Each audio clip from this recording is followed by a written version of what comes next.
नमस्कार दोस्तों, स्वागत है आप सभी का प्रज्ञान आईसीएस के यूट्यूब चैनल में। आज की क्लास में हम भारत के प्रधानमंत्री, प्राइम मिनिस्टर ऑफ इंडिया और इसके साथ ही यूनियन काउंसिल ऑफ मिनिस्टर, केंद्रीय मंत्रिपरिषद या संघीय मंत्रिपरिषद और भारत के महान्यायवादी, अटॉर्नी जनरल ऑफ इंडिया के बारे में जो है इस क्लास में डिस्कस करेंगे। और हम इनसे जुड़े हुए जो महत्वपूर्ण अनुच्छेद हैं, उन पर चर्चा करेंगे और इसके साथ ही इनकी योग्यता, क्योंकि जनरली एग्जाम में जो क्वालिफिकेशंस है ना, योग्यताएँ हैं, उनके ऊपर प्रश्न बना दिया जाता है। और इसके साथ ही कुछ इम्पोर्टेंट फंक्शंस जो इनके द्वारा परफॉर्म किए जाते हैं और जिनकी प्रोबेबिलिटी होती है एग्जाम में आने की। क्योंकि जो यूपीपीसीएस है, उसमें क्वेश्चन को थोड़ा-सा ट्रिकी बनाया जाता है, तो हो सकता है कि उसी ट्रेंड को हमारे एमपीपीएससी में अगर फॉलो किया गया, है ना? तो हम कुछ क्वेश्चन उस तरीके से भी सॉल्व करेंगे कि थोड़ा-सा अगर क्वेश्चन को थोड़ा-सा डेप्थ लेवल पर लेके जाता है एग्ज़ामिनर, तो वो भी हम ईज़िली जो है सॉल्व कर लें, है ना? वैसे भी आप लोग काफ़ी सारे टेस्ट सीरीज़ वगैरह इस समय सॉल्व कर रहे होंगे, तो खुद ही आपको पता चल जाएगा। आप इस वीडियो को देखिए, उसके बाद कोई टेस्ट सीरीज़ लगा लीजिए या अगर आपने टेस्ट सीरीज़ लगाया है और उसके बाद इस वीडियो को देख रहे हैं, तो आपको खुद ही जो है बाकी सारी चीज़ें समझ में आ जाएँगी कि हम किस लेवल पे जो है पढ़ रहे हैं और हमारे कंटेंट की जो है क्या क्वालिटी है, ठीक है? तो वो एक कहावत भी है ना कि हाथ कंगन को आरसी क्या और पढ़े लिखे को फारसी क्या, तो उस तरीके की बात है यहाँ पर। चलिए क्लास को जो हम शुरू करते हैं और मैं आपको बताता चलूँ कि ये हमारी जो क्लास है वो एमपीपीएससी के लिए तो इम्पोर्टेंट है ही है। इसके साथ ही जितने भी ऑब्जेक्टिव क्वेश्चन बेस्ड जो एग्ज़ाम होते हैं या होंगे आगे, जैसे कुछ लोग नेट की प्रिपरेशन कर रहे हैं पॉलिटिकल साइंस से या आप assistant professor political science, set जो भी है पॉलिटिकल साइंस जिसमें पॉलिटी का जो है पॉलिटी से रिलेटेड क्वेश्चन पूछे जाते हैं, तो सभी के लिए इक्वली इम्पोर्टेंट रहेगा, ठीक है? चलिए तो क्लास को हम लोग जो है शुरू करते हैं और सबसे पहले भारत के प्रधानमंत्री के संदर्भ में जो बेसिक कॉन्स्टिट्यूशनल प्रोविज़न है उसको देख लेते हैं। तो भारत का प्रधानमंत्री का अगर हम इंट्रोडक्शन देखें, प्राइम मिनिस्टर का जो है अगर हम इंट्रोडक्शन देखें, तो संविधान द्वारा इसमें कहा गया है कि संविधान द्वारा प्रदत्त सरकार की संसदीय व्यवस्था में राष्ट्रपति केवल नाम मात्र का कार्यकारी प्रमुख होता है, ठीक है? इसकी पिछली वाली जो हमारी क्लास हुई है, मैंने आपको उसमें संसदीय शासन व्यवस्था क्या है, ये एक्सप्लेन कर दिया है और उसी के बेसिस पर ये एक इंट्रोडक्शन है प्राइम मिनिस्टर के लिए कि हमारे यहाँ पर जो संसदीय व्यवस्था है, उसमें राष्ट्रपति केवल नाम मात्र का कार्यकारी प्रमुख होता है। मतलब जो प्रेसिडेंट है, the president is only the nominal executive head, ठीक है? जिसे डी ज्यूरे एग्जीक्यूटिव भी कहा जाता है। क्या कहा जाता है? डी ज्यूरे एग्जीक्यूटिव कहा जाता है तथा वास्तविक कार्यकारी शक्तियाँ जो है वह प्रधानमंत्री में निहित होती हैं। डी फैक्टो एग्जीक्यूटिव होता है कौन? प्रधानमंत्री। Means while real executive power are vested in the prime minister, जिसे डी फैक्टो एग्जीक्यूटिव कहा जाता है। तो ये 1-2 टर्म है। मतलब नॉमिनल के लिए जो है डी ज्यूरे टर्म का यूज़ किया जाता है और रियल के लिए जो है वह डी फैक्टो टर्म का यूज़ किया जाता है। सीधी-सी बात ये है, नाम किसी और का होगा, बिल किसी और के नाम पर फटेगा। कि यहाँ पर ये होता है क्योंकि हमारे यहाँ भारत में जो है सारे काम जो होते हैं वह राष्ट्रपति के नाम पर किए जाते हैं। किस पर किए जाते हैं? राष्ट्रपति, प्रेसिडेंट ऑफ इंडिया के नाम पर किए जाते हैं। लेकिन उसको करता कौन है? प्रधानमंत्री के द्वारा किया जाता है। संसदीय शासन व्यवस्था का यही है। संसदीय शासन व्यवस्था में कार्य का मतलब जो एग्जीक्यूटिव है, कार्यकारी के 2 प्रमुख होते हैं। एक नॉमिनल और एक जो होता है वह रियल, जिसे हम वास्तविक कहते हैं। तो इसमें क्या होता है, जो वास्तविक प्रमुख होता है वही असली पावर को जो है वह एक्सरसाइज करता है। आपने देखा भी होगा सरकार में, न्यूज़ में, तमाम जगह आपने देखा होगा कि ज़्यादातर रियल पावर को यूज़ करते हुए प्रधानमंत्री ही नज़र आते हैं। प्रधानमंत्री ही ज़्यादातर विदेश का दौरा करते हैं। प्रधानमंत्री जी के द्वारा ही जो है महत्वपूर्ण निर्णय लिए जाते हैं। लेकिन सारे काम किए जाते हैं वो राष्ट्रपति के नाम से किए जाते हैं, है ना? इसको थोड़ा-सा मैं पिछली वाली क्लास में अपना एक्सप्लेन कर दिया हूँ। अब ये एक इंट्रोडक्शन हो गया, अब हम आगे इम्पोर्टेंट आर्टिकल्स को देखते हैं, क्योंकि एग्ज़ाम में आर्टिकल्स बहुत इम्पोर्टेंट हैं प्रधानमंत्री से रिलेटेड। तो सबसे पहले आता है प्रधानमंत्री के पद के संदर्भ में अगर हम बात करें, तो अनुच्छेद 74 मतलब अनुच्छेद 74 में प्रधानमंत्री पद की बात नहीं की गई है। अनुच्छेद 74 में ये बात कही गई है, मतलब वो इनडायरेक्टली बताता है कि प्रधानमंत्री का पद कैसे सृजित होगा?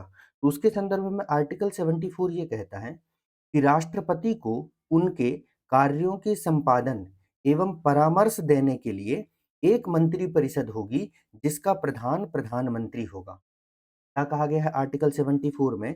74 में कहा गया है there shall be a council of minister with the prime minister at the head to aid and advise the president।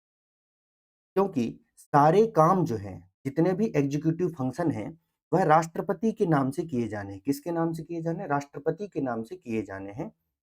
इसलिए राष्ट्रपति को सलाह और सहायता प्रदान करने के लिए, ठीक है, राष्ट्रपति को उनके कार्यकारी कार्यों में सलाह और सहायता प्रदान करने के लिए एक मंत्री परिषद होगी, और उस मंत्री परिषद का प्रमुख कौन होगा? प्रधानमंत्री होगा। ये बात कही गई है किसमें? आर्टिकल 74 में। क्लियर है बात? तो यहाँ पर क्या है? प्रधानमंत्री के पद की बात हो गई। अब आगे हम देखेंगे प्रधानमंत्री की नियुक्ति कैसी होती है और वो सब तमाम चीजें। इससे पहले कुछ इंपॉर्टेंट फैक्ट और हैं जो आपको ध्यान में रखना होगा कि जो प्रधानमंत्री है, अभी ये एसएससी वगैरह के एग्जाम में पूछा गया था, ये जो मैं फैक्ट आपको बता रहा हूँ वो, कि जो प्रधानमंत्री है वह संसद के दोनों सदनों में से किसी का भी सदस्य हो सकता है। मतलब जो व्यक्ति प्रधानमंत्री बनता है, उसके लिए ये जरूरी नहीं है कि वो या तो मतलब वो या लोकसभा का ही हो या राज्यसभा का ही हो। कोई ऐसा व्यक्ति जो चाहे लोकसभा का मेंबर हो, चाहे राज्यसभा का मेंबर हो, कहीं का भी मेंबर हो, मतलब चाहे लोकसभा का हो चाहे राज्यसभा का हो, दोनों जगह का जो सदस्य है वह क्या है? प्रधानमंत्री बन सकता है। क्लियर है एक बात? एक यहाँ कंफ्यूजिंग पॉइंट होता है, क्योंकि कई बार कई बच्चों के मन में ये रहता है कि जो प्रधानमंत्री होते हैं वो लोकसभा के ही सदस्य बन सकते हैं, मतलब लोकसभा के सदस्य ही प्रधानमंत्री बनते हैं, पर ऐसा नहीं है। राज्यसभा के जो सदस्य हैं वो भी प्रधानमंत्री बन सकते हैं, उसमें कहीं कोई समस्या की बात नहीं है। और ऐसे उदाहरण भी हैं। इसके अगर हम उदाहरण की बात करें, एक बार इंग्लिश में भी रीड कर देता हूं पहले, कि जो प्राइम मिनिस्टर है can be a member of either house of parliament, मतलब किसी भी दोनों में से किसी भी सदन के जो है वो सदस्य होने चाहिए, बस ये बात इतनी ही है। अगर हम इसके उदाहरण की बात करें तो इंदिरा गांधी जो कि प्रधानमंत्री थी 1966 में जब बनी थी, जवाहरलाल नेहरू जी की मृत्यु के बाद, जो देवेगौड़ा एचडी देवेगौड़ा जो जिनकी सरकार बनी थी 1996 में, फिर मनमोहन सिंह 2004 में जिनकी सरकार बनी और 2009 में, 2 बार तक, ये सभी जो मेंबर जिनका नाम मैंने आपको बताया है, ये सभी राज्यसभा के सदस्य थे दोस्तों। कहाँ के सदस्य थे? राज्यसभा के। ये लोकसभा के मेंबर नहीं थे, ये मेंबर थे कहाँ के? राज्यसभा के, और देश के प्रधानमंत्री बने। तो ये उदाहरण है, तो आपको याद रखना है ऐसे प्रधानमंत्री जो राज्यसभा के मेंबर थे और देश के प्रधानमंत्री। तो उनमें किन किन का नाम आता है? इंदिरा गांधी का, एचडी देवेगौड़ा का और मनमोहन सिंह जी का जो है नाम आता है, कि जो राज्यसभा से सदस्य रहे हैं और देश के प्रधानमंत्री बने हैं। इसके साथ एक ट्रिक और भी है यहाँ पर, कि मान लीजिए कोई ऐसा व्यक्ति है जो अभी ना तो लोकसभा का सदस्य है ना तो राज्यसभा का सदस्य है, मतलब वो व्यक्ति ना तो लोकसभा का मेंबर है ना तो राज्यसभा का मेंबर है, वो व्यक्ति भी प्रधानमंत्री बन सकता है। आपको ये जान के अचरज होगा कि कोई व्यक्ति चाहे लोकसभा का सदस्य है या नहीं, वो व्यक्ति भी प्रधानमंत्री बन सकता है, लेकिन उसे 6 महीने के भीतर, कितने? 6 मंथ के भीतर जो है किसी एक की सदस्यता ग्रहण करनी पड़ेगी। यहाँ पर देखिएगा लेफ्ट साइड में, यदि सदस्य नहीं है तो 6 महीने के भीतर संसद के किसी भी सदन का सदस्य निर्वाचित होना आवश्यक है। अब इसको आप उदाहरण से समझ लीजिए। मान लीजिए एक व्यक्ति है ए, ठीक है, ये व्यक्ति ना तो ये लोकसभा का मेंबर है ना तो ये राज्यसभा का मेंबर है, ठीक है, किसी का भी मेंबर नहीं है, लेकिन ये व्यक्ति, इस व्यक्ति को जो है वह प्रधानमंत्री बना दिया गया। क्या बना दिया गया? प्रधानमंत्री बना दिया गया। तो प्रधानमंत्री बनने के बाद इसे 6 महीने के भीतर, कितने महीनों के भीतर? 6 महीने के भीतर, 6 मंथ के 6 महीने के भीतर जो है या तो लोकसभा का या तो राज्यसभा का जो है सदस्य बनना होगा, मेंबर बनना होगा। अगर ये 6 महीने के भीतर लोकसभा या राज्यसभा का सदस्य नहीं बन पाता है तो इसकी जो मंत्री पद है, क्योंकि प्रधानमंत्री भी एक मंत्री ही है, तो वो क्या हो जाएगा? समाप्त हो जाएगा, मतलब फिर ये प्रधानमंत्री नहीं रह पाएगा। क्लियर है बात? तो ये भी व्यवस्था हमारे यहाँ पर की गई। तो कभी आपसे अगर क्वेश्चन पूछा जाए कि क्या कोई व्यक्ति जो लोकसभा और राज्यसभा का सदस्य नहीं है, वह क्या प्रधानमंत्री या मंत्री, मंत्री में भी ये लागू हो, और यही बात जो है वह चीफ मिनिस्टर और वहां के जो राज्य के मंत्री उन पर भी ये बात लागू होगी। ठीक है, तो जब हम स्टेट गवर्नमेंट पढ़ेंगे तो वहां पर ये बातें एज इट इज रहेंगी, हम उसको बिल्कुल मतलब सुपर फास्ट, मतलब बुलेट ट्रेन की स्पीड से चीज़ों को रिवाइज़ करेंगे, क्योंकि यहाँ अगर आपने अच्छे से समझ लिया, मतलब आपने राष्ट्रपति को अच्छे से समझा तो गवर्नर ईज़ी हो जाता है। आपने प्रधानमंत्री और काउंसिल ऑफ मिनिस्टर को अच्छे से समझा तो स्टेट गवर्नमेंट बहुत ईज़ी हो जाएगा। आपने लोकसभा, राज्यसभा को अच्छे से समझ लिया तो आपके लिए स्टेट लेजिस्लेचर बहुत ईज़ी हो जाएगा। क्योंकि दोनों जगह संसदीय व्यवस्था है और दोनों की कार्यप्रणाली जो फंक्शन है, या मैं कहूँ कि जो तरीका है काम करने का, वो एक जैसा ही है। उसमें बहुत ज़्यादा अंतर नहीं है, बस आर्टिकल का डिफरेंस है। उसके लिए भी मैं आपको ट्रिक बता चुका हूँ कि कैसे आपको आर्टिकल्स को बाय द ट्रिक जो है याद कर लेना है। आर्टिकल 72 से लेकर के 124 तक के आर्टिकल बहुत ईज़िली आप एक मामूली ट्रिक से जो है याद कर सकते हैं, जिसमें कुछ रट्टा मारने की भी ज़रूरत नहीं, बस आपको थोड़ा-सा दिमाग में रखना है, इतना जोड़ना है, इतना घटाना है, बस बात खत्म। ठीक है? तो इसको जो है हमने काफ़ी ईज़ी बना लिया है। चलिए, तो यहाँ तक की बात क्लियर हो गई। हमने आर्टिकल 74 अच्छे से समझ लिया है। इसके बाद हमने ये भी देख लिया है कि प्रधानमंत्री बनने के लिए ज़रूरी नहीं है कि कोई व्यक्ति लोकसभा का ही मेंबर हो, राज्यसभा से भी काम चल जाएगा, और लोकसभा और राज्यसभा का दोनों का भी नहीं है, तो भी काम चल जाएगा। लेकिन 6 महीने के भीतर जो है उसे या तो लोकसभा की सदस्यता ग्रहण करनी पड़ेगी या तो फिर राज्यसभा की सदस्यता ग्रहण करनी पड़ेगी। क्लियर है? चलिए आगे बढ़ा जाए अब, है ना? आगे देखते हैं हम लोग। अब आगे आता है प्रधानमंत्री की नियुक्ति कैसे होती है? मतलब प्रधानमंत्री की अब नियुक्ति कैसे होगी? तो प्रधानमंत्री की नियुक्ति के संदर्भ में जो प्रावधान है, वह अनुच्छेद 75 एक में किया गया है। कहाँ पर किया गया है? 75 1 में किया गया है, इस आर्टिकल में किया गया है। और मैं आपको एक मोटा-मोटा बात बता दूँ कि अगर आपको ये 75 1, 2, 3, 4 ऐसे याद नहीं भी रहते तो कोई समस्या की बात नहीं है। क्योंकि आर्टिकल 75 में जो है पूरा, जो आर्टिकल हमारा 75 है ना, इसमें पूरे प्रधानमंत्री, प्रधानमंत्री की नियुक्ति के संदर्भ में, सेवा शर्तों के संबंध में, इसके साथ जो काउंसिल ऑफ मिनिस्टर है, मंत्रिपरिषद है, उसके संबंध में सारे प्रावधान किए गए हैं। तो इसके काफ़ी सारे सब क्लॉजेज़ है, 1, 2, 3, 4, 5 ऐसे सब क्लॉजेज़ हैं। तो आपको ये सब क्लॉज नहीं भी याद रखेंगे तो आप चल जाएगा। सिर्फ़ आपको इतना याद रखना है कि 75। आपसे पूछा, अगर एग्ज़ामिनर आपसे पूछा प्रधानमंत्री की नियुक्ति के संदर्भ में प्रावधान किस अनुच्छेद में किए गए हैं, है ना? In which articles article provide the process of the appointment of PM. अगर ऐसा पूछा गया तो आपको सिर्फ 75 अगर आपके दिमाग में है और वहां ऑप्शन में आपको 75 दिख जाए तो वही सही आंसर हो। यहां तक बात स्पष्ट है? तो अब हम इसको हम देखते हैं कि प्रधानमंत्री की नियुक्ति के संबंध में क्या प्रावधान है। तो संविधान में, किसमें? संविधान में निर्वाचन की कोई विशेष प्रक्रिया नहीं दी गई, मतलब प्रधानमंत्री की निर्वाचन की कोई विशेष प्रक्रिया नहीं है, और राष्ट्रपति जो है वह प्रधानमंत्री की नियुक्ति करता है। कौन नियुक्ति करता है? प्रधानमंत्री की, राष्ट्रपति की नियुक्ति राष्ट्रपति के द्वारा की जाती है। तो प्रधानमंत्री की नियुक्ति किसके द्वारा की जाती है? राष्ट्रपति महोदय के द्वारा की जाती है। ये एक महत्वपूर्ण फैक्ट जो है वो आपको यहाँ पर याद रखना है कि प्रधानमंत्री की जो नियुक्ति है वह राष्ट्रपति महोदय के द्वारा की जाती है। ठीक है? और प्रधानमंत्री की नियुक्ति की जाती है, प्रधानमंत्री इलेक्टेड नहीं होता, मतलब प्रधानमंत्री का चुनाव नहीं होता।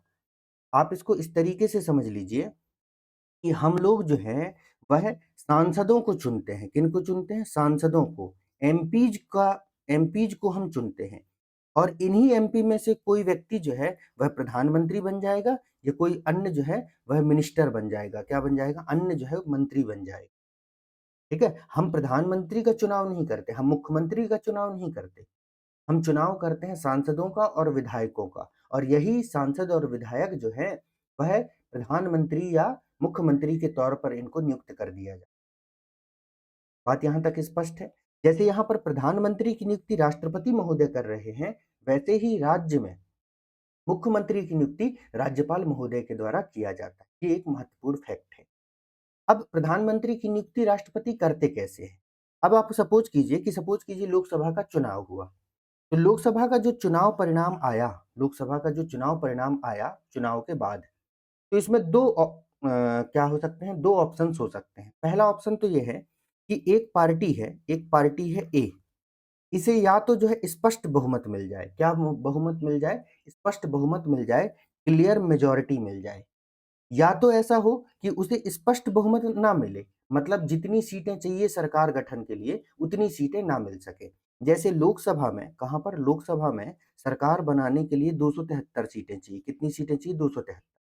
अब जैसे अभी आप देख रहे हैं कि 3 जो लोकसभा के चुनाव हो रहे हैं, पिछले 3 लोकसभा के चुनाव, उसमें बीजेपी को जो है वह स्पष्ट बहुमत मिल जा रहा है।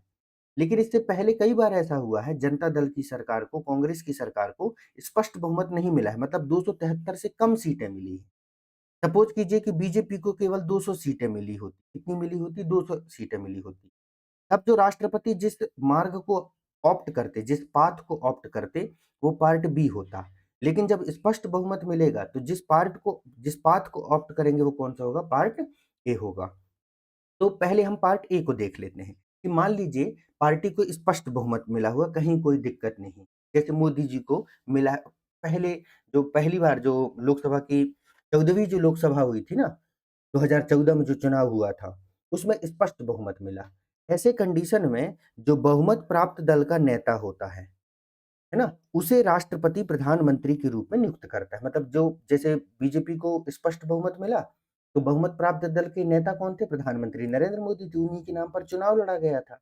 तो उन्हें राष्ट्रपति प्रधानमंत्री के रूप में नियुक्त कर देता है। यहाँ कोई समस्या की बात नहीं है। समस्या क्रिएट होती है यहाँ पर कि मान लीजिए अब किसी पार्टी को स्पष्ट बहुमत नहीं मिला, तब क्या करता है? राष्ट्रपति अपने विवेक की स्वतंत्रता का प्रयोग करता है।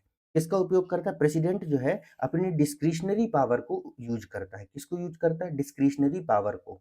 और इस कंडीशन में जो सबसे बड़ा दल या गठबंधन के नेता को प्रधानमंत्री के रूप में नियुक्त करता है। किसके रूप में नियुक्त करता है? प्रधानमंत्री के रूप में नियुक्त करता है जो सबसे बड़े दल या गठबंधन का नेता होता है। फॉर एग्जाम्पल इस केस में मान लीजिए कि ये ए पार्टी है, या मैं कहूँ कि बीजेपी है।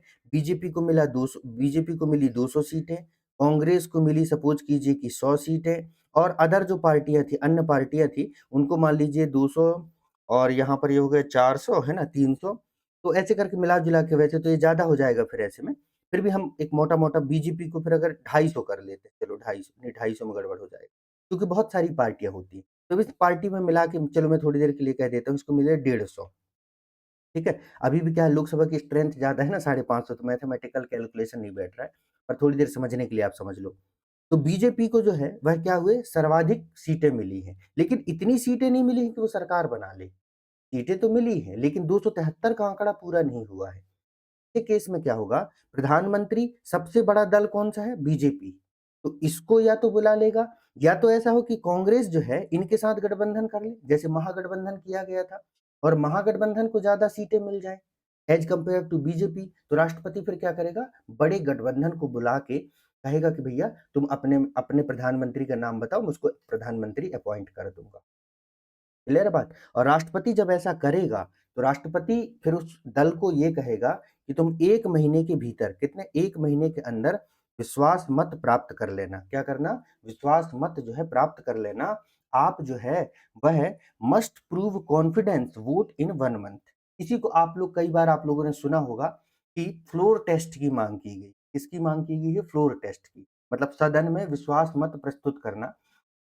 विश्वास मत होता कुछ नहीं है। इसमें क्या होता है कि जिस पार्टी ने सरकार बनाई है, जिस पार्टी ने सरकार बनाई है, वो सदन के समक्ष ये बताता है कि देखो मेरे पास 273 का आंकड़ा है। इस बात को प्रूव करता है, कॉन्फिडेंस होता है। जैसे हम लोग कई बार कुछ प्लान व्लान बनाते हैं ना, तो अपन बोलते हैं कि भाई हाँ, मेरे पक्ष में कौन कौन है, जरा हाथ खड़े करो। अब पता चला हम 20 लोग थे, उसमें से 18 लोग कहे कि हाँ मैं आपके पक्ष में हूं। कितना कॉन्फिडेंस आता है कि बताओ कितने सारे लोग मेरे साथ हैं। तो वैसे ही क्या है, विश्वास मत का सिंपल सा मतलब ये होता है कि जितने भी विधायक, सांसद जो लोग होते हैं, वो क्या करते हैं, अपना जो है विश्वास प्रकट करते हैं कि हाँ भाई, हम चाहते हैं कि नरेंद्र मोदी जी जो है, या राहुल बाबा जो है, वो देश के प्रधानमंत्री रहे। इस बात को जो है वह सदन में, लोकसभा में, और राज्य है तो राज्य विधानसभा में सिद्ध करना होता है। इसी को फ्लोर टेस्ट भी कहा जाता है। क्या कहा जाता है? Floor test. सदन में फ्लोर टेस्ट करवाया जाता है। तो ये 2 तरीके हैं जिस तरीके से प्रधानमंत्री की नियुक्ति हो।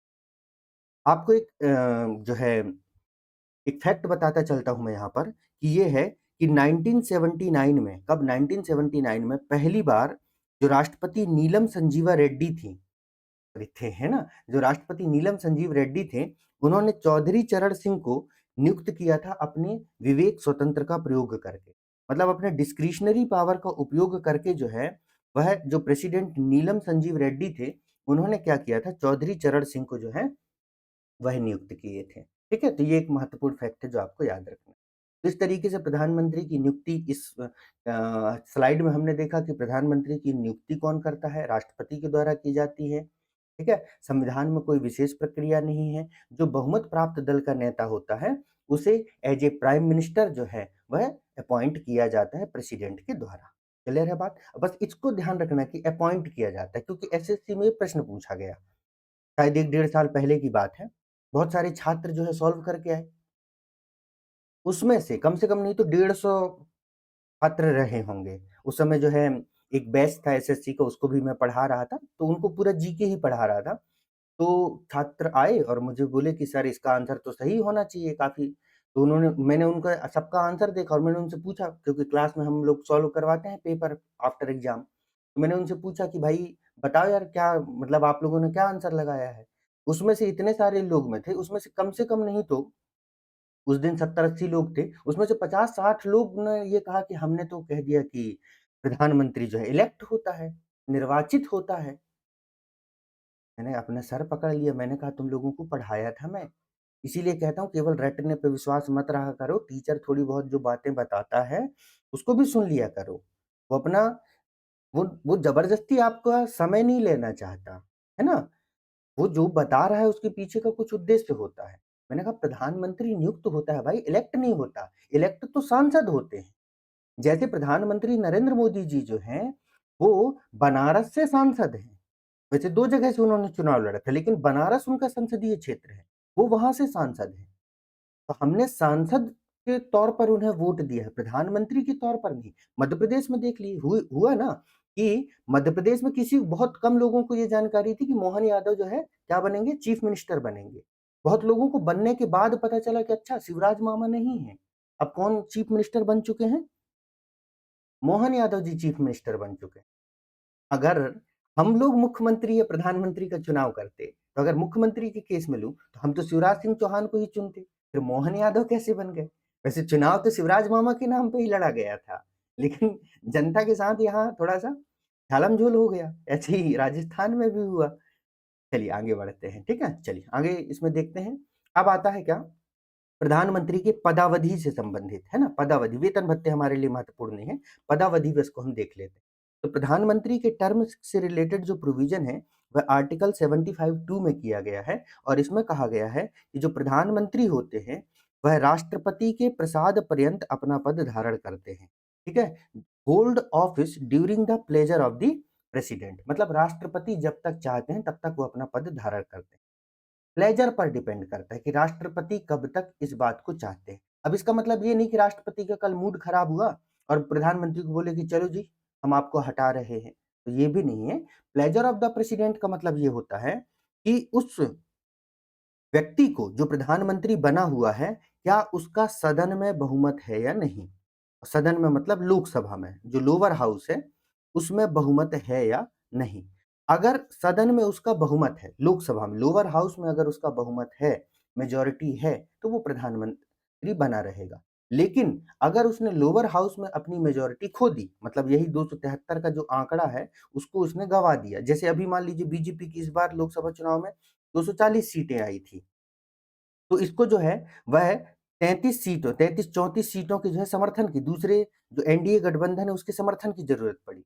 मान लो इन केस ऐसा हो कि ये 34 लोग जो है अपना समर्थन वापस कर लें, वही जैसे इन सबको जो है बसों में ठूस करके जो है कहीं और ले जाएँ, वो खरीद-फरोख्त याद कर लीजिए, विधायक सांसदों की खूब मूवियाँ देखी होंगी आप लोगों ने। और ये लोग अपना समर्थन वापस ले लें बीजेपी से, एनडीए गठबंधन के लोग वो बीजेपी से अपना समर्थन वापस ले लें। तो क्या होगा? ये बीजेपी की सरकार अल्पमत में आ जाएगी। किसमें आ जाएगी? अल्पमत में।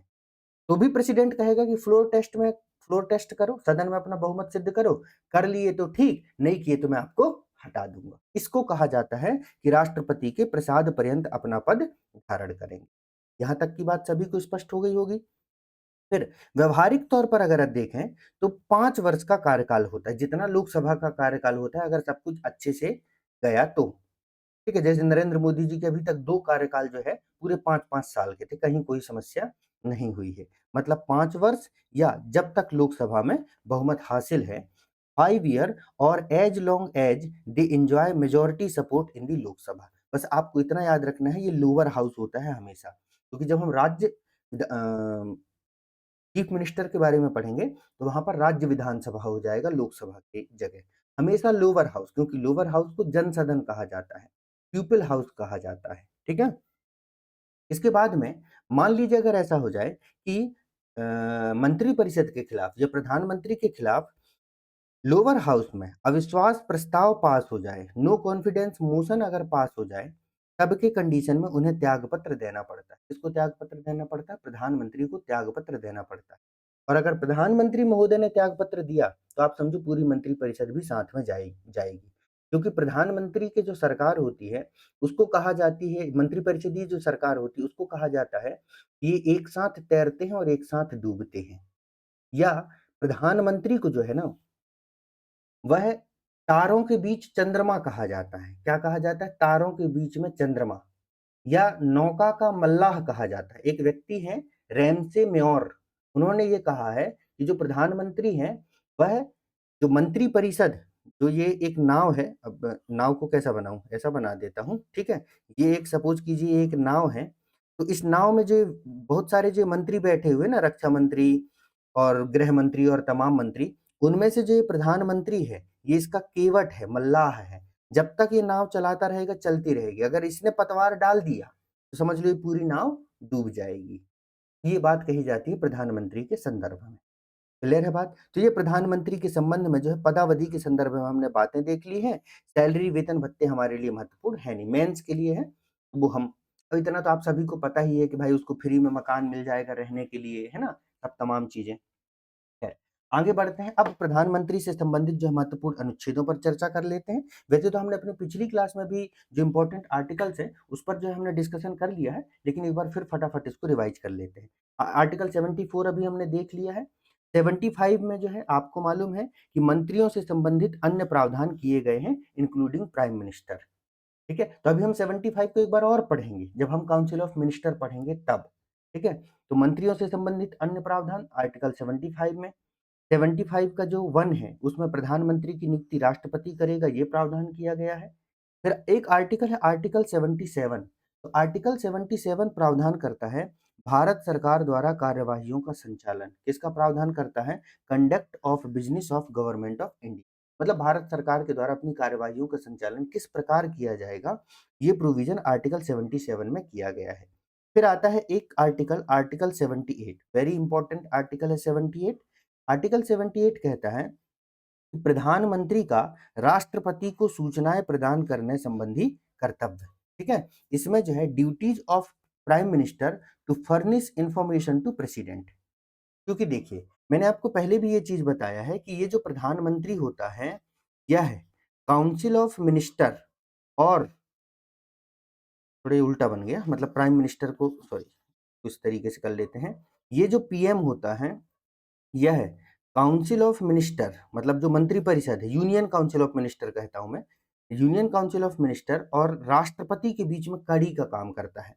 तो सरकार के संबंध में सारे निर्णय किसके द्वारा लिया जाता है? प्रधानमंत्री के द्वारा। किसके नाम से लिए जाते हैं? प्रेसिडेंट के नाम से लिए जाते हैं। अरे तो भाई जिसके नाम से तुम बिल फाड़ रहे हो कम से कम उसको बताओगे भी तो ना कि क्या चल रहा है मामला। घर, कई बार घर में दादाजी जैसे रहते हैं ना, उनके नाम से बहुत सारी चीजें करते रहते हैं घर परिवार के सदस्य। तो कभी दादाजी सबको बुला बुला के बोलते हैं, मुखिया जो रहते हैं उसको बुलाते हैं और बोलते हैं भाई बताओ घर में क्या चल रहा है, क्या काम चल रहा है, मेरे नाम से क्या क्या उत्पाद मचा रहे हो तुम लोग। तो ये सब चीजें जो है वह आर्टिकल 78 के अंतर्गत आती हैं। ठीक है दोस्तों, चलिए आगे वाले आर्टिकल्स को देखते हैं। इसके बाद में एक आर्टिकल 78(2) भी है, जिसमें यह बात कही गई है कि मान लीजिए प्रधानमंत्री राष्ट्रपति को कोई जानकारी नहीं दे रहे हैं, तब के कंडीशन में राष्ट्रपति भी प्रधानमंत्री से जानकारी मांग सकते हैं। मतलब जो जानकारी राष्ट्रपति मांग रहे हैं वह प्रधानमंत्री राष्ट्रपति को देते हैं। मतलब अल्टीमेट बात यह है कि राष्ट्रपति सब मंत्रियों से जानकारी नहीं लेते। राष्ट्रपति ने एक मुखिया अपॉइंट कर दिया जिसका नाम प्रधानमंत्री है। वो पूरे काउंसिल ऑफ मिनिस्टर के बारे में उनको जो भी जानकारी चाहिए होती है वह प्रधानमंत्री से मांगते हैं। क्लियर है बात? इसके बाद एक है अनुच्छेद 88, आर्टिकल 88, इतना इंपॉर्टेंट नहीं है, आगे बढ़ते हैं, है ना। चलिए, अब आता है प्रधानमंत्री के कार्य एवं शक्तियों को समझ लेते हैं। प्रधानमंत्री के कार्य एवं शक्ति, तो प्रधानमंत्री के ये मुख्य मुख्य कार्य हैं, और कार्य तो बहुत सारे हैं लेकिन ये मुख्य मुख्य कार्य हैं। पहला कार्य क्या है प्रधानमंत्री का? पहला कार्य ये है कि मंत्री नियुक्त करने हेतु राष्ट्रपति को सिफारिश करता है। यही प्रधानमंत्री जो बोलता है कि भैया एक काम करो, अमित बाबा को जो है गृह मंत्री बना दो, राजनाथ सिंह जी को जो है रक्षा मंत्री बना दो, अश्विनी वैष्णव को कौन से मंत्रालय है उनके पास, या फिर जो है हमारे एस जयशंकर जी को जो है वह विदेश मंत्री बना दो। तो ये राष्ट्रपति कुछ नहीं करता, राष्ट्रपति तो केवल नियुक्ति करता है। प्रधानमंत्री जिसको बोल दिए कि इसको ये वाला मंत्रालय दे दो, वो उस मंत्रालय में राष्ट्रपति के द्वारा उनकी नियुक्ति कर दी जाएगी। ठीक है, तो मंत्री की नियुक्ति करने हेतु राष्ट्रपति को सिफारिश करता है। लेकिन हाँ, मंत्रियों की नियुक्ति राष्ट्रपति ही करेगा, प्रधानमंत्री खुद नियुक्ति नहीं कर लेगा। और शपथ भी राष्ट्रपति ही दिलाता है। प्रधानमंत्री और मंत्री सबको शपथ दिलाने का काम भी जो है वह राष्ट्रपति महोदय के द्वारा ही किया जाता है। इसके बाद मंत्रियों को विभिन्न मंत्रालय आवंटित करता है और फेरबदल करता है। Allocates and reshuffle portfolios among minister. मतलब होता है कि सपोज कीजिए कि कोई मंत्री है, अब वो पहले जैसे स्मृति ईरानी थी, पहले वो मानव संसाधन विकास मंत्री बनाई गई, फिर बाद में उनको कपड़ा मंत्रालय दे दिया गया, टेक्सटाइल मिनिस्टर बना दी गई। तो ये काम करने का काम भी प्रधानमंत्री के द्वारा किया जाता है। तीसरा, किसी मंत्री को त्यागपत्र देने या बर्खास्त करने की सलाह दे सकता है। किसे? या तो मंत्री को कह दे कि भाई तुम अपना काम सही से नहीं कर रहे हो, मोदी जी का दिमाग खिसक गया किसी मंत्री के ऊपर, मोदी जी कहेंगे कि एक काम करो जी, तुम त्यागपत्र लाओ, तो त्यागपत्र प्रधानमंत्री खुद नहीं लेंगे, बोलेंगे राष्ट्रपति को दो, मतलब वो दबाव बनाएंगे। या तो राष्ट्रपति को कहेंगे कि फलाना मंत्री को बर्खास्त करो, है ना, ये काम अपना सही से कर नहीं रहा है, ठीक है, इसको जो काम दिया गया है, मैं चाहता हूँ कि भ्रष्टाचार खत्म हो देश से, खूब भ्रष्टाचार करो, तभी तो भ्रष्टाचार खत्म होगा, किसी और को भ्रष्टाचार का मौका ही मत दो। लेकिन ये भ्रष्टाचार नहीं करता, ईमानदार है, अलग करो इसको। तो इस तरीके की कोई बात है तो वो यहाँ पर किया जाता है ना। मतलब can ask a minister to resign और एडवाइस डिसमिसल, तो किसे एडवाइस करता है? राष्ट्रपति को। अगला काम ये होता है प्रधानमंत्री का कि मंत्री परिषद की बैठक की अध्यक्षता करता है। किसकी अध्यक्षता करता है? मंत्री परिषद की बैठक की अध्यक्षता करता है। जो काउंसिल ऑफ मिनिस्टर की बैठक होती है ना, वो एक राउंड टेबल में वो सभी लोग, सारे मंत्री बैठे रहते हैं, और उधर सेंटर में प्रधानमंत्री नरेंद्र मोदी जी बैठ के जो सारी चीजें सुनते रहेंगे।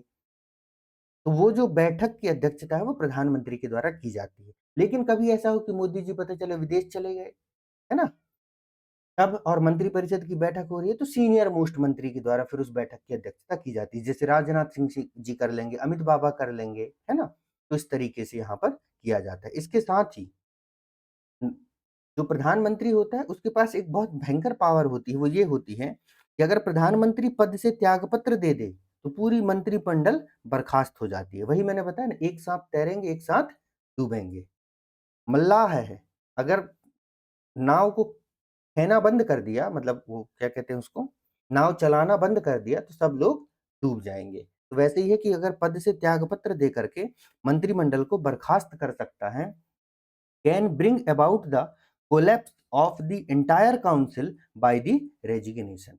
तो ये प्रधानमंत्री के मुख्य मुख्य कार्य हैं जो अभी हमारे प्रीलिम्स के लिहाज से महत्वपूर्ण।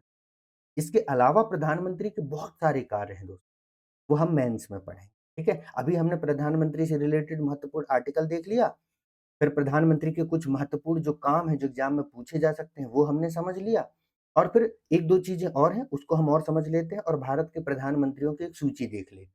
बाकी प्रधानमंत्री के तमाम तरीके के काम हैं, उन वो अभी हमारे एग्जाम के लिहाज से महत्वपूर्ण नहीं, प्रीलिम्स के लिहाज से। ठीक है, ये जो भी ऑब्जेक्टिव बेस्ड एग्जाम है उनके हिसाब से, है ना। आगे बढ़ते हैं। हाँ, एक चीज ये है, ये ब्रिज बना हुआ है, इसको समझ लीजिए। ये आर्टिकल 78 है। कौन सा आर्टिकल? 78 है, जिसमें आप देखिए ये जो प्रधानमंत्री है यहाँ पर जो है, ये प्रधानमंत्री यहाँ पर है, इस ब्रिज को समझ लीजिए, प्राइम मिनिस्टर है, और यह मंत्री परिषद और राष्ट्रपति के बीच में देखो ये पुल का काम कर रहा है ना, ब्रिज का काम कर, एक दूसरे को जो है ये जोड़ता है। इसके साथ ही ये राष्ट्रपति को निम्न मामलों में परामर्श भी देता है। कौन? प्रधानमंत्री। सबसे पहले राष्ट्रपति को ये परामर्श देता है कि कौन भारत के महान्यायवादी की नियुक्ति के संदर्भ में, है ना, अटॉर्नी जनरल ऑफ इंडिया नियुक्ति के संदर्भ में राष्ट्रपति को परामर्श देते हैं, कैग की नियुक्ति के संबंध में परामर्श देते हैं, यूपीएससी के अध्यक्ष की नियुक्ति के संदर्भ में परामर्श देते हैं, इलेक्शन कमीशन के अध्यक्ष के जो चीफ इलेक्शन कमिश्नर होते हैं, है ना, मुख्य निर्वाचन आयुक्त, इनके नियुक्ति के संदर्भ में राष्ट्रपति को सलाह देते हैं और इसके साथ में वित्त आयोग के अध्यक्ष के लिए भी ये इनकी नियुक्ति के संदर्भ में राष्ट्रपति को सलाह देते हैं। और अभी आप लोग मुझे कमेंट सेक्शन में बताएंगे कि अभी वित्त आयोग के नए अध्यक्ष किसको बनाया गया है। 2024 में ही बने हैं। मैं आपको थोड़ा सा हिंट कर देता हूँ कि ये उससे पहले जो है नीति आयोग के उपाध्यक्ष, अब वो वित्त आयोग के अध्यक्ष बने। और इम्पोर्टेंट फैक्ट है क्योंकि एमपीपीएससी वित्त आयोग के अध्यक्षों पर प्रश्न पूछ चुका है। तो ये और भी महत्वपूर्ण जो काम थे प्रधानमंत्री के वो हमने देख लिया नियुक्ति के संदर्भ में राष्ट्रपति को सलाह देता। क्लियर है बात? तो यहाँ तक ये बात कंप्लीट हो गई है। अब हम लोग ये जो अन्य शक्तियां हैं इसको अभी हम जाने देते हैं, ये इतना इम्पोर्टेंट नहीं है। हम्म हम्म, ठीक है, अभी मेंस में क्योंकि ऑब्जेक्टिव क्वेश्चन इसमें कम ही देखे गए। अब हम प्रधानमंत्री के रिलेटेड जो है कुछ फैक्ट देख लेते हैं।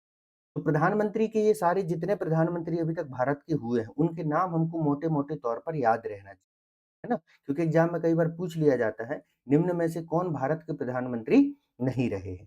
तो उससे पहले हम कुछ ये पूरी लिस्ट को हम समझें, उससे पहले आप ये देख लीजिए कि भारत के ऐसे कौन कौन से प्रधानमंत्री हैं जो पहले मुख्यमंत्री भी रहे हैं। मतलब जैसे नरेंद्र मोदी पहले गुजरात के मुख्यमंत्री थे या नहीं थे, वैसे ही भारत के और भी प्रधानमंत्री रहे हैं जो पहले मुख्यमंत्री रहे हैं और बाद में फिर क्या बन गए हैं, देश के प्रधानमंत्री बने। उसमें से एक प्रमुख नाम है मोरारजी देसाई जी का। ये 1952-56 तक जो है वह बॉम्बे प्रेसिडेंसी जो थी वहां के क्या है मुख्यमंत्री रहे, मतलब बॉम्बे के राज्य के, क्योंकि तब तक हम आजाद हो चुके थे। तो मोरारजी देसाई, फिर चौधरी चरण सिंह जो उत्तर प्रदेश के मुख्यमंत्री थे लेकिन बाद में जो है 1979 में भारत देश के प्रधानमंत्री बनेंगे। पीवी नरसिम्हा राव, ये आंध्र प्रदेश के मुख्यमंत्री थे। बाद में 1991 में 1991 में जब एलपीजी मॉडल लागू किया जाता है देश में, तब ये क्या रहते हैं, प्रधानमंत्री रहते हैं। ये एलपीजी सिलेंडर वाला नहीं, है ना, लिबरलाइजेशन, प्राइवेटाइजेशन एंड ग्लोबलाइजेशन, मतलब सीधी सी बात अर्थव्यवस्था का उदारीकरण किया जाता है, तब प्रधानमंत्री ये नरसिम्हा राव ही रहते हैं। इसके साथ ही जब 73वां और 74वां संविधान संशोधन किया जाता है, पंचायती राज व्यवस्था को लागू किया जाता है, तब भी प्रधानमंत्री ये नरसिम्हा राव ही रहते हैं। फिर आते हैं हमारे एच डी देवेगौड़ा, ये कर्नाटक के पहले सीएम रहते हैं, बाद में फिर ये देश के प्रधानमंत्री बनते हैं नरसिम्हा राव के बाद में। फिर नरेंद्र मोदी, आपको पता है कि पहले गुजरात के प्रधानमंत्री थे, बाद में जो है फिर ये देश के प्रधानमंत्री, सॉरी गुजरात के मुख्यमंत्री थे, बाद में फिर ये देश के क्या है प्रधानमंत्री बनते। तो ये ऐसे 4-5 मुख्यमंत्री हैं, 5 ऐसे लोग हैं जो मुख्यमंत्री थे बाद में प्रधानमंत्री बने। और इसके अलावा जो लोग हैं वो सीधे प्रधानमंत्री बने, मतलब सांसद रहे हैं फिर प्रधानमंत्री बने। अब एक एक प्रधानमंत्री को हम देख लेते हैं। सबसे पहले नंबर पर नाम आता है जवाहरलाल नेहरू जी का। किनका नाम आता है? जवाहरलाल नेहरू जी का। आपको पता है ये 1947 से 64 तक देश के प्रधानमंत्री रहे हैं। इनके संदर्भ में अगर महत्वपूर्ण बातों को देखें हम, तो मृत्यु पदावधि के दौरान हुई थी, मतलब प्रधानमंत्री रहते हुए ही इनकी मृत्यु हो गई थी।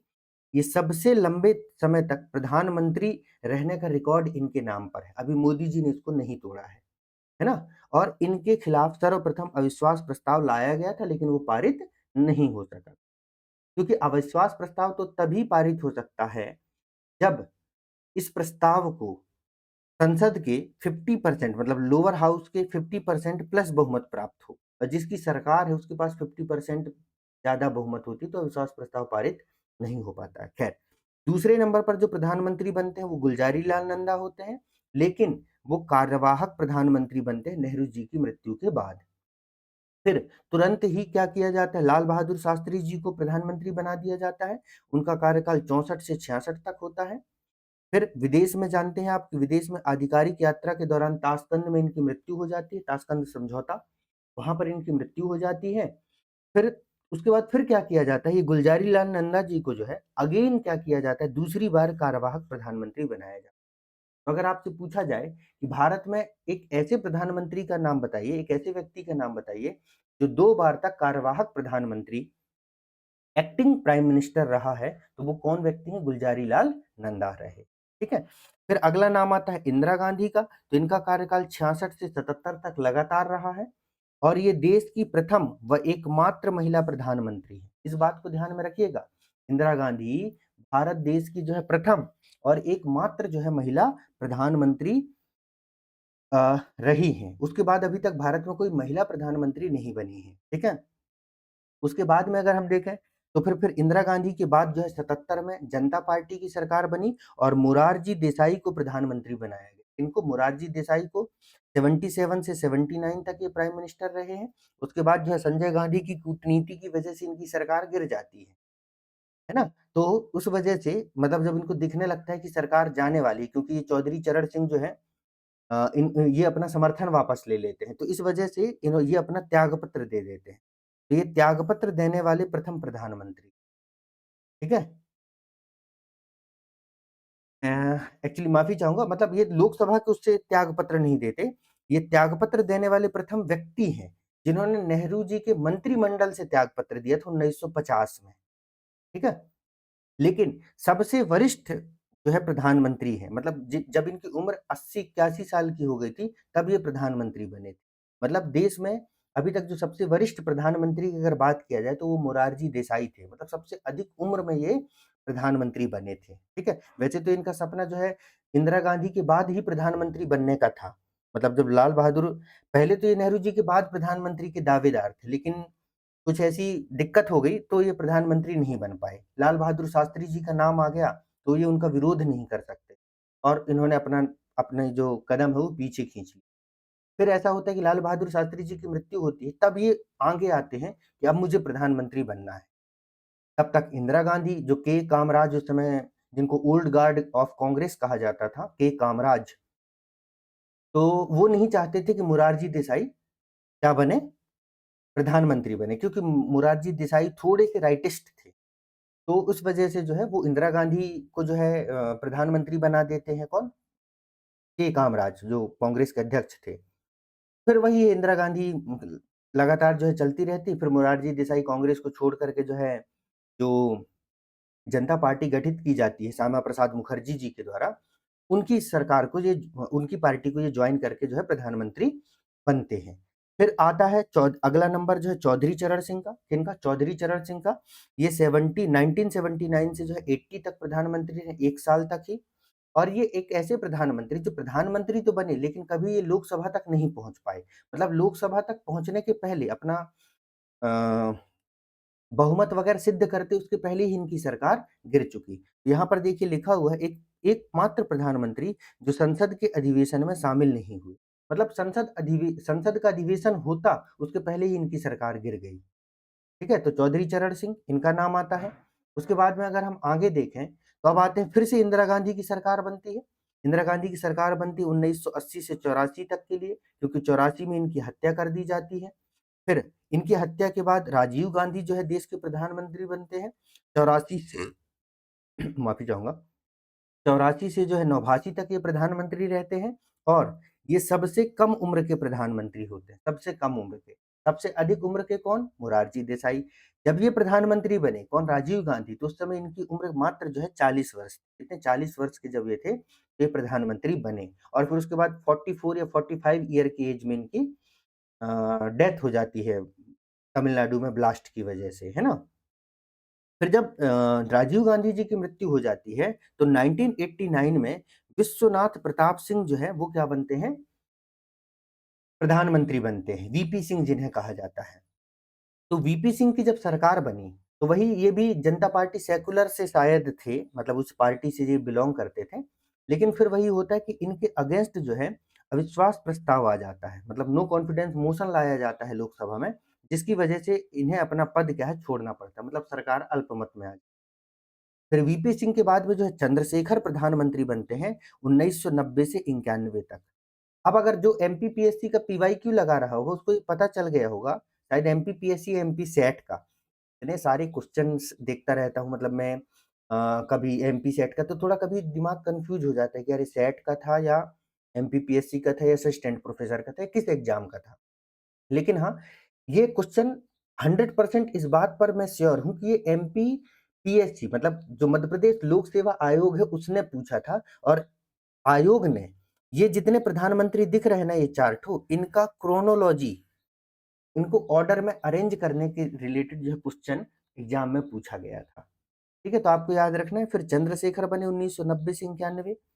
ये जो है पूर्व में कभी भी मंत्री या मुख्यमंत्री नहीं रहे, सीधे प्रधानमंत्री पद पर पहुंच गए थे, मतलब सांसद थे फिर प्रधानमंत्री बन गए।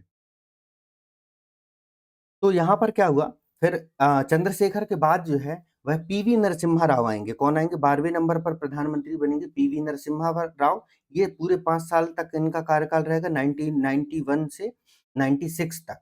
और ये भारत में प्रथम दक्षिण भारतीय प्रधानमंत्री बनेंगे। कौन बनेंगे? भारत में प्रथम दक्षिण भारतीय प्रधानमंत्री। तो आपको याद रखना है कि भारत के प्रथम दक्षिण भारतीय जो साउथ इंडिया से आए वो प्रधानमंत्री कौन थे? तो वो प्रधानमंत्री थे पीवी नरसिम्हा राव जी थे। ठीक है, जिनका कार्यकाल 1991 से 1996 तक रहा। इनके कार्यकाल में बहुत इंपॉर्टेंट घटनाएं हुई हैं।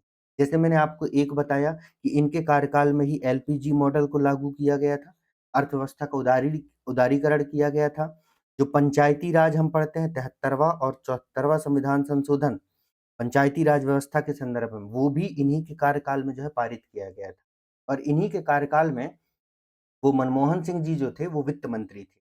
ठीक है, फिर नरसिम्हा राव जी की जब सरकार गठित हो गई उसके बाद फिर क्या हुआ, कुछ मात्र जो है 13 दिन है कि 17 दिन है, इसको एक बार कंफर्म कर लेंगे।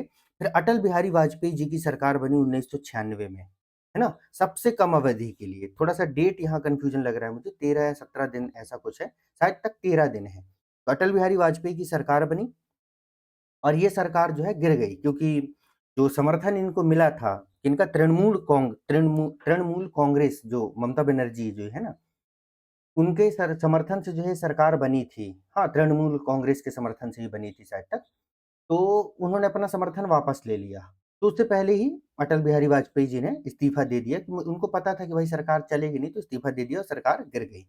फिर उसके बाद में क्या हुआ, एचडी देवेगौड़ा जो है देश के प्रधानमंत्री बनते हैं 1996 से 97 तक के लिए। और ये दक्षिण भारत से, साउथ इंडिया से दूसरे प्रधानमंत्री बनते हैं, क्योंकि एचडी देवेगौड़ा पहले कर्नाटक के मुख्यमंत्री रहे हैं।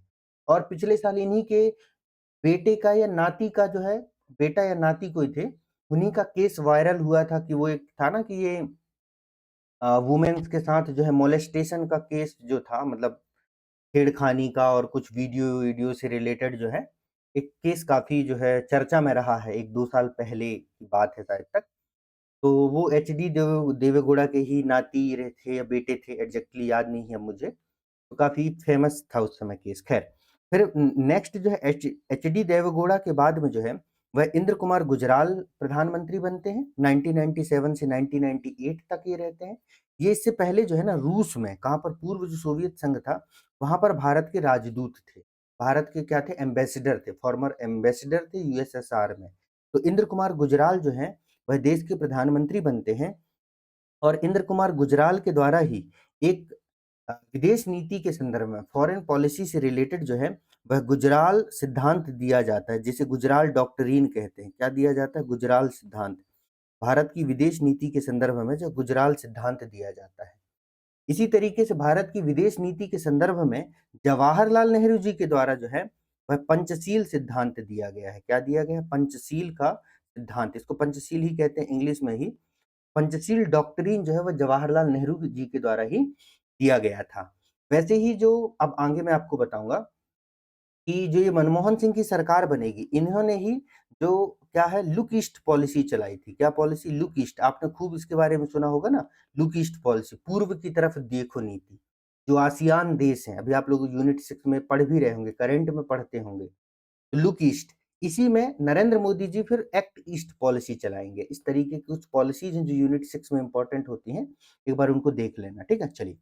तो फिर क्या हुआ, फिर अटल बिहारी वाजपेयी जो है फिर से दूसरे टर्म में वो क्या बनते हैं, देश के प्रधानमंत्री बनते हैं अटल बिहारी वाजपेयी। और पूरा 5 साल का इनका कार्यकाल होता है, 1998 से 2004 तक जो है ये प्रधानमंत्री रहते हैं। 2015 में इन्हें भारत रत्न दिया जाता है अटल बिहारी वाजपेयी जी को। 2 व्यक्तियों को 2015 में भारत रत्न दिया जाता है अटल बिहारी वाजपेयी के साथ। दूसरे व्यक्ति कौन थे, आप मुझे कमेंट सेक्शन में बताएंगे। अटल बिहारी जी के जन्मदिन पर जो जन्म दिवस है होता है, इसी दिन को जो है सुशासन दिवस के रूप में मनाया जाता है।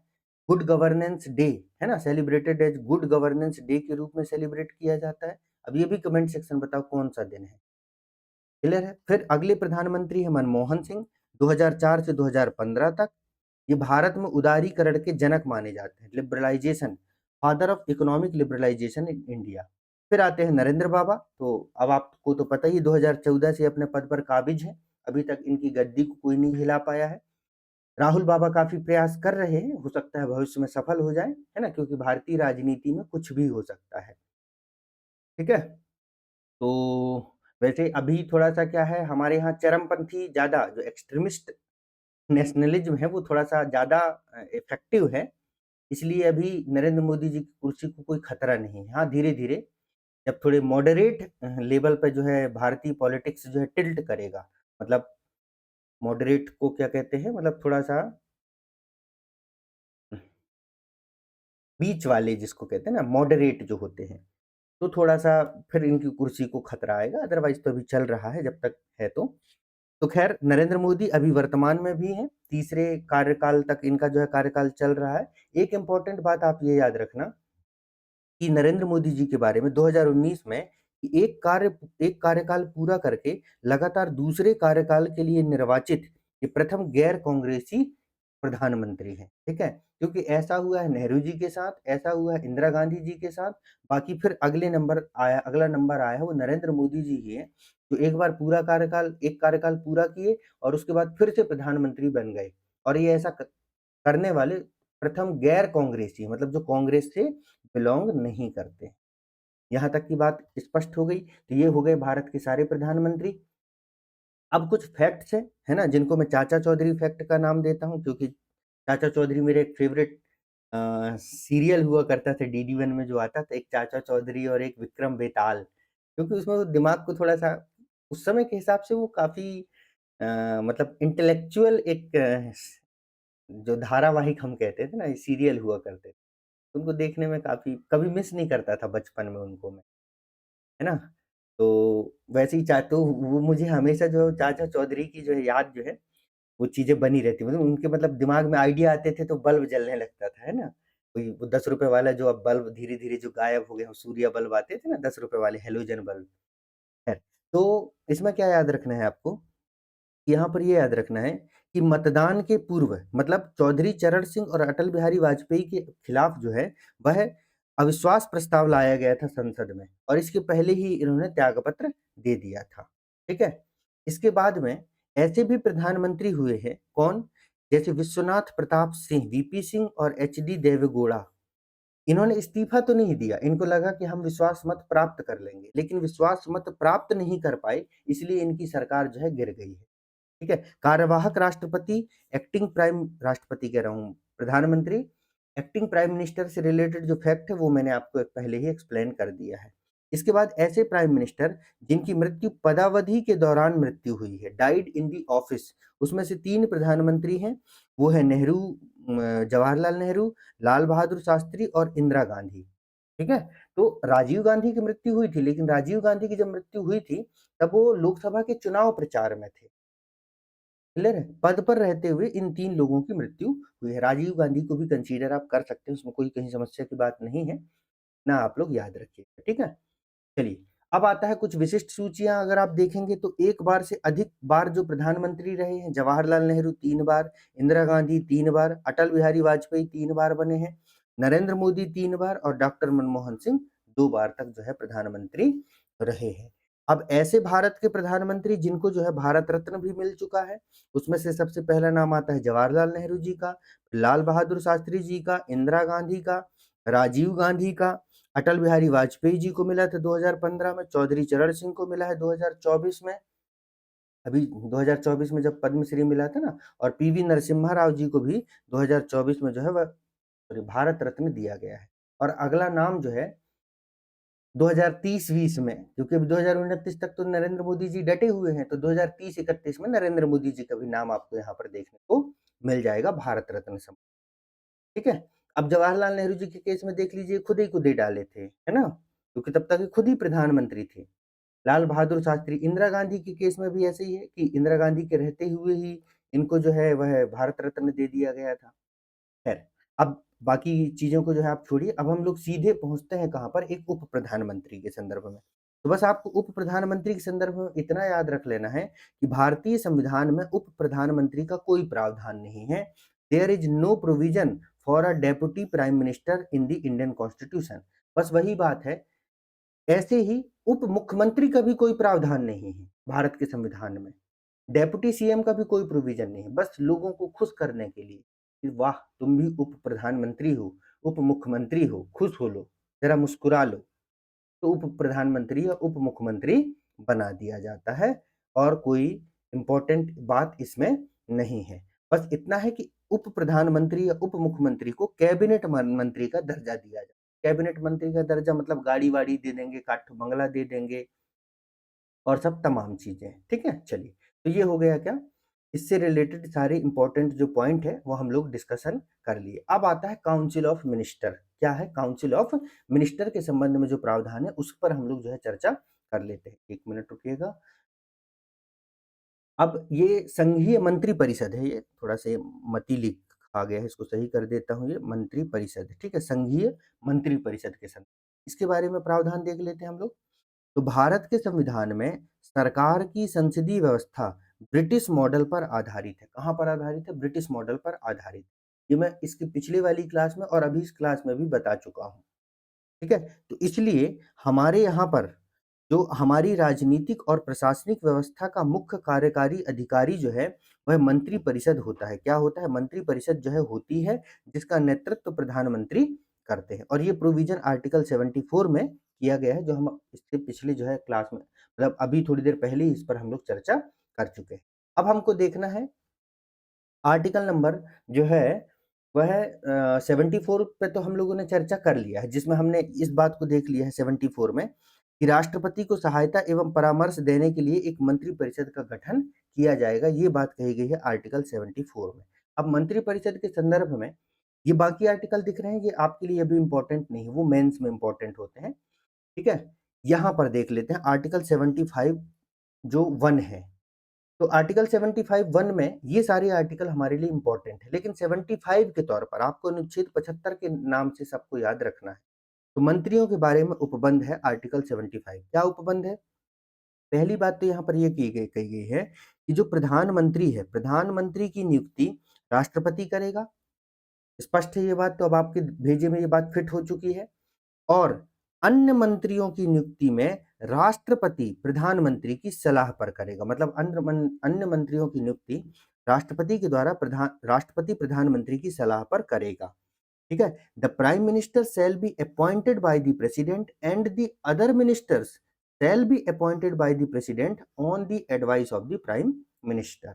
ये भी मैं आपको एक बार एक्सप्लेन कर चुका हूं, लेकिन मुझे जो बताना है वो ये है कि 91वां संविधान संशोधन अधिनियम 2003 के द्वारा, एमपीपीएससी का प्रश्न है ये, 91वां संविधान संशोधन 2003 के द्वारा प्रधानमंत्री सहित मंत्री परिषद के सदस्यों की कुल संख्या लोकसभा की कुल संख्या का 15% से अधिक नहीं होगी।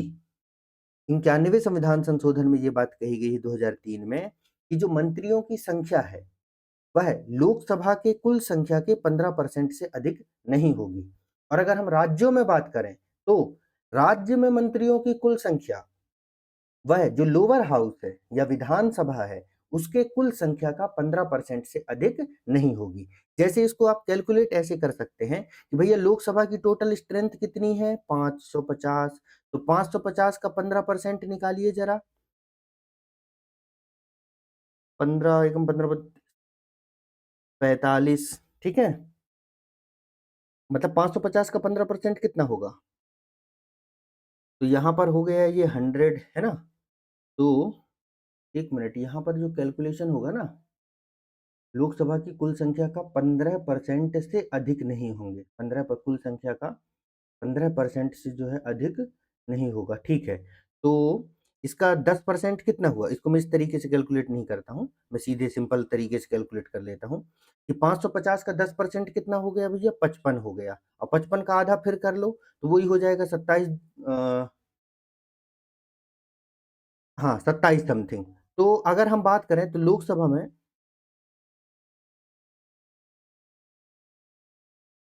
ठीक है, लोकसभा में जो है मतलब जो यूनियन लेवल पर केंद्र के स्तर पर 82 से ज्यादा मंत्री नहीं होंगे। क्लियर है बात? कितने से ज्यादा मंत्री नहीं होंगे? 82 से ज्यादा मंत्री नहीं। वैसे ही आप कैलकुलेट कर सकते हैं कि जैसे मध्य प्रदेश में टोटल स्ट्रेंथ कितनी है? 230। तो आप इसको जो है इसका 15% निकाल करके ये कैलकुलेट कर सकते हैं कि मध्य प्रदेश में जो कितने मंत्री हो सकते हैं। एक्चुअली इसको ऐड इसलिए किया गया था, यह भारत में दल बदल के लिए एक बहुत बड़ा रीजन था। जो एंटी डिफेक्शन मतलब जो दल बदल होता है ना, एक पार्टी को छोड़ करके दूसरी पार्टी में चले जाना। संविधान संशोधन वाली वीडियो में डिटेल से समझाया हूँ, जाके अब अच्छे से पढ़ लेना दोस्तों। अभी मैं जो भी चीजें पढ़ा रहा हूँ, मुझे पता है कि आपका एग्जाम नजदीक है, इसलिए मैं नेसेसरी चीजें ही आपको बता रहा हूँ। आपको लग जरूर रहा होगा कि केवल लूसेंट के से आप जो है पॉलिटी के सारे क्वेश्चन सॉल्व कर लेंगे, तो ऐसा नहीं होने वाला है। बहुत सारे पॉइंट लूसेंट में नहीं दिए होते। लूसेंट भी मैं आपको रिवाइज करवाऊंगा मैराथन क्लास में, मैराथन में मैं आपको लूसेंट ही रिवाइज करवाऊंगा। लेकिन आपको ये याद रखना पड़ेगा दोस्तों कि आप एमपीपीएससी थोड़ा सा बड़े लेवल का एग्जाम है यार। लूसेंट से क्वेश्चन तो एमपीपीएससी में आते हैं, उसमें कोई शक नहीं है। ठीक है, ठीक है। तो लूसेंट से भी थोड़ा सा आगे बढ़ के हमको चीजों को पढ़ना पड़ता है। आप देख लीजिए जितने कोचिंग के नोट्स है उसको जा करके देख लीजिए, जितने भी बड़ी कोचिंग जिनके नाम आप जानते हैं। अभी जो इस क्लास में जो मैं आपको पॉलिटी पढ़ा रहा हूँ वही सारी चीजें आपको देखने को मिलेंगी। ठीक है, मतलब ये जो हमारे नोट्स हैं, यह है लक्ष्मीकांत, परीक्षावाणी, जितने महत्वपूर्ण बुकें हैं ना पॉलिटी से रिलेटेड, उन सब का जिस्ट है। ठीक है? चलिए खैर, तो ये हो गया। तो आप समझ गए 15% का रूल एमपीपीएससी का पीवाईक्यू जिसमें पूछा गया है। तो आपको कैलकुलेशन भी पता होना चाहिए कि भाई किस तरीके से आप निकालेंगे। हाँ, मैं ये बता रहा था कि ऐसा क्यों है। तो ये दल बदल का जो है एक प्रमुख कारण था। इस वजह से दल बदल बहुत हो रहे थे। क्या है, सरकार को जितना मन उतने मंत्री। जब मंत्री के लिए रिसोर्सेस लगते हैं भाई, उनको गाड़ी देना, बंगला देना और भी बहुत प्रकार की सुविधाएं।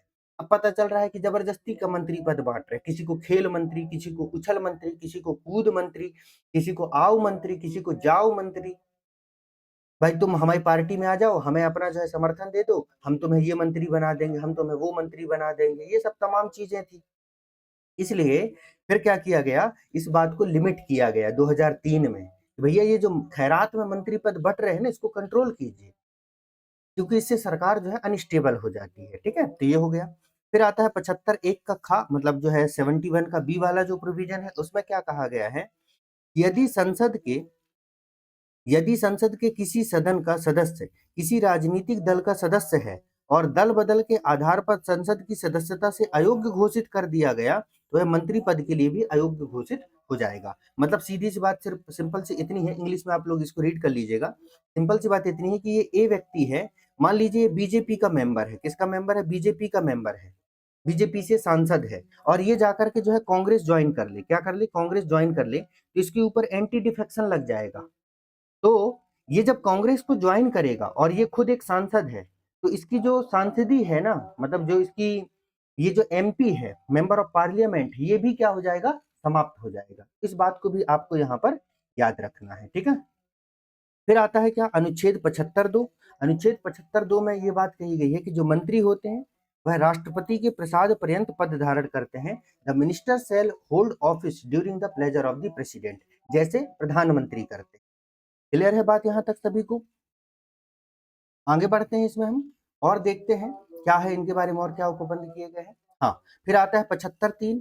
75(3) में 75(3) में जो है वह है, मंत्रिपरिषद जो है लोकसभा के प्रति सामूहिक रूप से उत्तरदायी होंगे। ये बात की गई है किसमें? 75(3) में।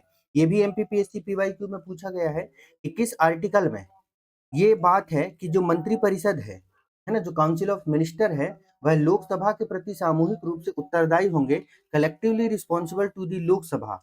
ये किस आर्टिकल में है? तो ये है आर्टिकल 75 में। अब सामूहिक उत्तरदायित्व का क्या मतलब होता है कि वही बात कि मान लीजिए काउंसिल ऑफ मिनिस्टर, जैसे अभी मान लीजिए देश में कोई विकट स्थिति आ जाए और ये ठीक से अपनी सरकार नहीं चला पा रहे, मतलब देश में बेरोजगारी, गरीबी, भुखमरी, तमाम तरीके की समस्याएं लगातार बढ़ रही हैं, बढ़ रही हैं, बढ़ रही हैं, और भ्रष्टाचार जो है अपने चरम पर हो जाए, तब हम कहेंगे कि ये जो सरकार है वो सही से काम नहीं कर रही है। तो ऐसे कंडीशन में लोकसभा में, कहां पर, लोकसभा में इनके खिलाफ जो है वह नो कॉन्फिडेंस मोशन, वही अविश्वास प्रस्ताव जो है वह लाया जा सकता है। क्या लाया जा सकता है? नो कॉन्फिडेंस मोशन लाया जा सकता है, और अगर ये पास हो गया तो सरकार को क्या है, इस्तीफा देना पड़ेगा। क्लियर है बात? तो ये हो गया। फिर आता है नेक्स्ट आर्टिकल है आपका 74(5). इसमें क्या कहा गया है कि राष्ट्रपति मंत्रियों को पद एवं गोपनीयता की शपथ दिलाएगा। वेरी मच इंपॉर्टेंट पॉइंट है कि मंत्रियों को पद एवं गोपनीयता की शपथ किसके द्वारा दिलाई जाती है? तो राष्ट्रपति महोदय के द्वारा ही दिलाई जाती है। यहाँ कंफ्यूज मत हो जाना, नहीं तो पता चला ऑप्शन में चीफ जस्टिस ऑफ इंडिया दिख जाएंगे तो वो लगाया हो। चीफ जस्टिस ऑफ इंडिया राष्ट्रपति को शपथ दिलाते हैं, और फिर राष्ट्रपति प्रधानमंत्री को, जो मंत्री हैं, उनको पद एवं गोपनीयता की शपथ दिलाते हैं। ठीक है, राष्ट्रपति महोदय। आपने देखा भी होगा कि पहले वो नरेंद्र मोदी को शपथ दिलवाए, जैसे भी 2023 में जब हुआ था, फिर उसके बाद जो अन्य मंत्री उनको शपथ दिलवाते हैं प्रेसिडेंट महोदय। ठीक है, तो प्रेसिडेंट महोदय को बैठे ठाले उनका काम क्या रहता है? यही सब काम तो रहता है। और एक प्रश्न और भी यहाँ पूछा जाता है कि मंत्री को किस बात की शपथ लेते हैं? तो वो जो है अपने पद एवं गोपनीयता की शपथ लेते हैं। मतलब जो है यहाँ पर जो है मंत्रियों के द्वारा जो है वह ऑफिस एंड सीक्रेसी का जो है वह ओथ लिया जाता है। ठीक है, तो इस बात को भी याद रखना। अगली इंपॉर्टेंट बात इसी अनुच्छेद में की गई है, वो क्या है कि कोई मंत्री जो है, कोई व्यक्ति जो है, वह मंत्री यदि निरंतर 6 माह की किसी अवधि तक संसद के किसी सदन का सदस्य नहीं है, तो उस अवधि के समाप्ति पर वह मंत्री नहीं रहेगा। ये वही बात है जो मैं आपको अभी थोड़ी देर पहले एक्सप्लेन किया हूं कि मान लीजिए ये कोई व्यक्ति है ए, और इस व्यक्ति को बना दिया गया रक्षा मंत्री। क्या बना दिया गया? रक्षा मंत्री। और ये अभी ना तो लोकसभा का मेंबर है, ना तो राज्यसभा का मेंबर है, तो भी यह मंत्री रह सकता है। कितने महीने के लिए? 6 महीने के लिए। कितने महीने के लिए? 6 महीने के लिए। 6 महीने से ज्यादा नहीं। 6 महीने के भीतर इसको या तो लोकसभा का या तो राज्यसभा का सदस्य बनना पड़ेगा। ये मैंडेटरी है, अदरवाइज उसे अपने पद से रेजिग्नेशन देना पड़ेगा। क्लियर है बात?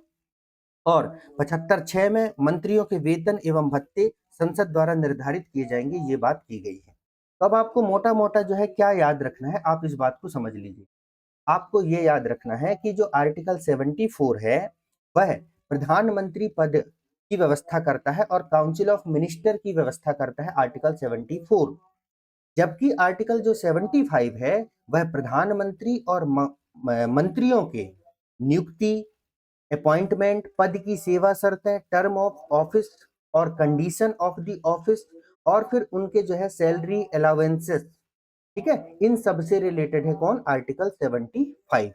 और आर्टिकल 75 में ही ये बात कही गई है कि प्रधानमंत्री को प्रेसिडेंट के द्वारा अपॉइंट किया जाएगा, और जो अदर मिनिस्टर्स हैं उन्हें भी प्रेसिडेंट के द्वारा ही अपॉइंट किया जाएगा, बट एडवाइस लेंगे प्रेसिडेंट किससे? प्रधानमंत्री से। इसके साथ इन्हें शपथ दिलवाने का काम भी वह प्रेसिडेंट के द्वारा ही किया जाता है, या तो प्रेसिडेंट स्वयं या प्रेसिडेंट अपने द्वारा नियुक्त किसी व्यक्ति के माध्यम से शपथ दिलवा सकता है, लेकिन आपको याद रखना है प्रेसिडेंट। इतनी ये दो बातें महत्वपूर्ण है 74 और 75 के संदर्भ में। क्लियर है बात? अब आता है मंत्रिपरिषद के कार्यभार, तमाम चीजें, लेकिन उससे प्रीलिम्स में क्वेश्चन नहीं पूछे जाते हैं, तो अभी हम उसको नहीं पढ़ेंगे कि मंत्रिपरिषद क्या करता है क्या नहीं करता, वो सब तमाम चीजें अभी आवश्यक नहीं है जानना। अब हम देखेंगे भारत के महान्यायवादी। ठीक है, तो अब हम भारत के महान्यायवादी के बारे में देखते हैं। चलिए, तो ये अभी जो है इन सब की जो है यहाँ पर आवश्यकता नहीं होती है। अच्छा, एक चीज समझ लीजिए, ये मंत्री कितने प्रकार के होते हैं, मंत्री परिषद की संरचना या मंत्रियों के प्रकार देख लीजिए।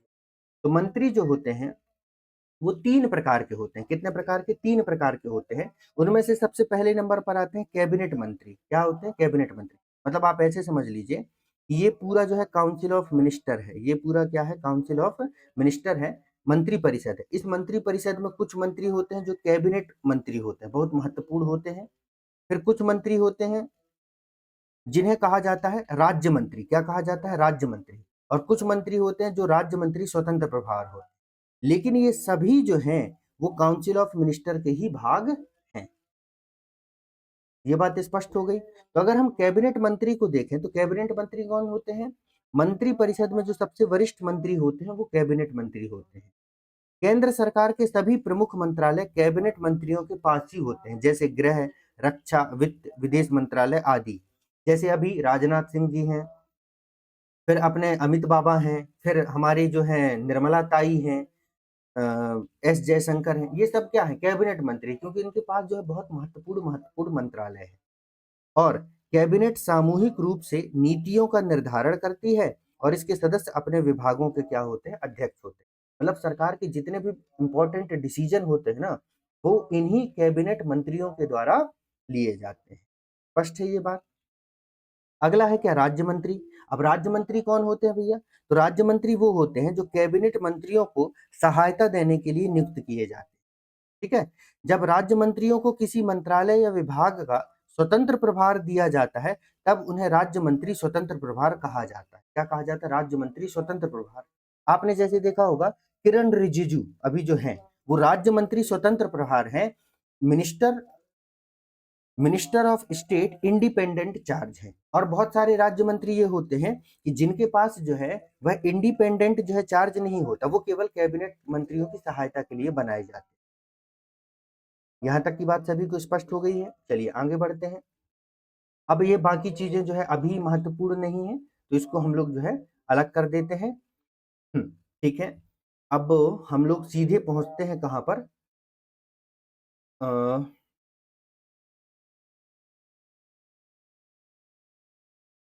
भारत के महान्यायवादी पर, ठीक है ना, अटॉर्नी जनरल ऑफ इंडिया के बारे में हम लोग डिस्कस करते हैं। तो भारत के महान्यायवादी के संबंध में जो प्रावधान है वह आर्टिकल 76 में किया गया है। कहां पर किया गया है, आर्टिकल 76 में इनसे रिलेटेड प्रोविजन किया गया है। और संविधान में भारत का महान्यायवादी के पद की व्यवस्था अनुच्छेद 76 में की गई है। और जो भारत के महान्यायवादी होते हैं वह देश का सर्वोच्च कानून अधिकारी होता है। क्या होता है, देश का सर्वोच्च कानून अधिकारी होता है। The provision for the post of attorney general of India is made in Article 76 of the Constitution and he is the highest law officer of the country। यह भारत का जो महान्यायवादी होता है ना, देश का सर्वोच्च कानून अधिकारी होता है। ये सीधी सी मैं एक बात कहूं आपको समझने के लिए, यह भारत सरकार का वकील होता है। क्या होता है, भारत सरकार का वकील होता है, जो भारत सरकार को कानूनी मामलों में सहायता प्रदान। ठीक है। अब इसके संवैधानिक प्रावधान की अगर हम देखें तो भारतीय संविधान के भाग 5 में अनुच्छेद 76 में इसके संबंध में प्रावधान है। इसकी अगर भूमिका की बात करें, रोल की बात करें, करता क्या है, तो जो महान्यायवादी होता है वह भारत सरकार का सर्वोच्च विधि अधिकारी होता है। क्या होता है, सर्वोच्च विधि अधिकारी होता है।